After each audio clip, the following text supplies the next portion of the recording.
I just had the feeling that ultimately I would kill somebody. This time on Unexplained Mysteries, the unreal world.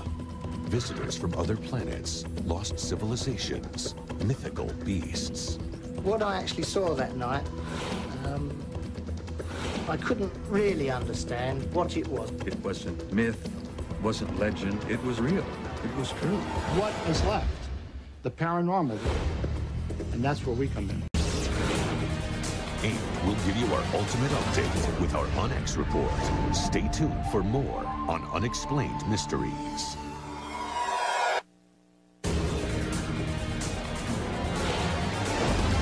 Unexplained Mysteries, the unreal world.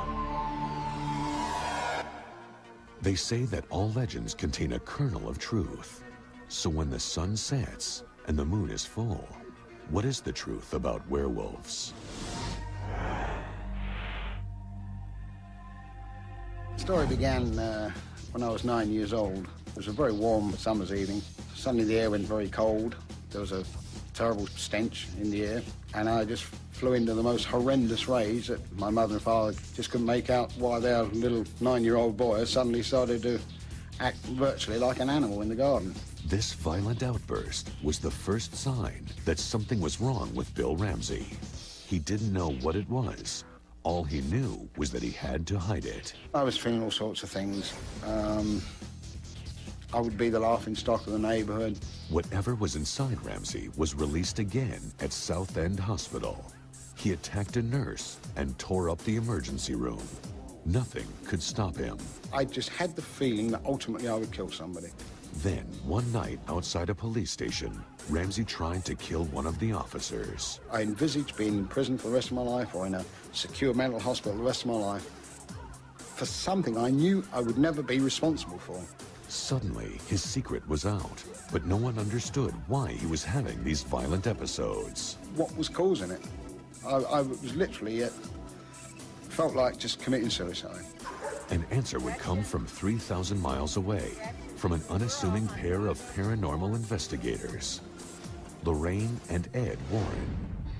To better understand what they were dealing with, they interviewed Inspector Tony Belford, who had witnessed one of the attacks. What I actually saw that night, I couldn't really understand what it was. All I knew that it was something that I'd never witnessed before. It was not natural behaviour. According to police records, Ramsey picked up a prostitute from a nearby carnival and inexplicably took her to the police station. So I took the prostitute inside, leaving Sergeant Terry Fisher out in the yard with Ramsey. He had these mad, staring eyes and this maniacal expression. That's all I can describe it as. The worst thing was what he was saying, and it was said in a very malevolent way. And I'll quote from the report I made shortly afterwards. He was saying, "The devil is in me. When the devil is in me, I am strong. I'm going to kill you." And when I came out into the yard, I saw Terry Fisher on the floor, just over in this location, with Bill Ramsey sitting on top of him with his hands around his throat. A little voice back here said, "Terence, you come unstuck this time." And when you see the size of this ex-police officer, you'll say to yourself, what scared him so much? Why this one experience? Because he's seen something that very few people ever see. He's seen the transfiguration of a man into a wolf. It took 5 officers to get Ramsey into custody, but not even this cell seemed to be able to contain him. His head, right arm up to his shoulder was outside this hole. It's difficult to actually visualise a head and an arm out there, but I can assure you, I saw it, 5 or 6 firemen saw it, a doctor saw it, and I would suggest up to 7 or 8 policemen saw it. None of which could believe what we'd actually seen. Ramsey had to be sedated and covered in liquid soap to get him back into the cell. Inspector Belford was then left with the task of explaining the episode to his superiors. I submit this report for your information and to have recorded the fact that it is in my opinion that this man will, if not controlled, end up causing fatal or serious injury to some person. Rather than press criminal charges, the court sent Ramsey to a psychiatric institution for observation. Everybody thought I had a mental problem. It just didn't seem right. But I had no other answer. I couldn't say, well, it's not a mental problem. So, well, you do this normally then, do you? Does everybody, is this normal behaviour? Of course it was a mental problem. Where else could they send me? There was nowhere else. Ramsey spent 28 days in the hospital undergoing tests. But when no mental illness could be found, he was released. What is left? The paranormal, the unknown. And that's where we come in. Warren's told me that it wasn't a mental illness. I had no mental illness. I was possessed, demonically possessed with a wolf spirit. Oh, God. I've heard it all. And he kind of closed the evening with, would you come to the USA and be exercised? Exercise? Come on. Some absolute rubbish they were giving me here. But maybe.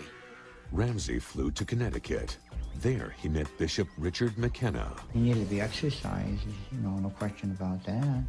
I would think that being possessed by the devil is the worst evil that could befall anyone. I didn't know what to expect.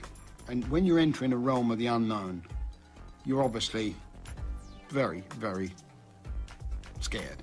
The ceremony began in the bishop's church. Ramsey was strapped down in a chair.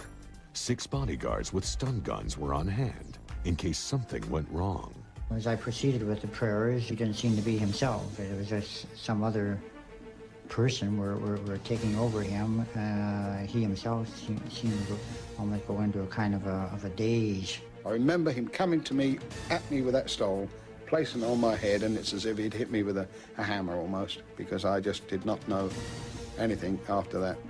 It started from behind him, and the muscles in the back of the neck all began to enlarge, and the ears began to point, and he howled.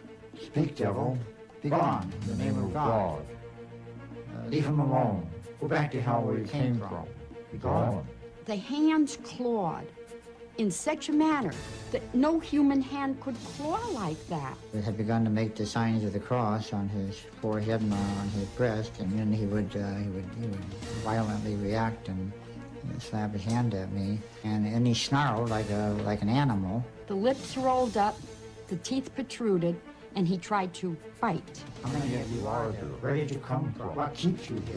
Be gone, Satan. Leave him alone. When the devil did leave him, he came to himself. As I came out the exorcism, you feel that you're a new person.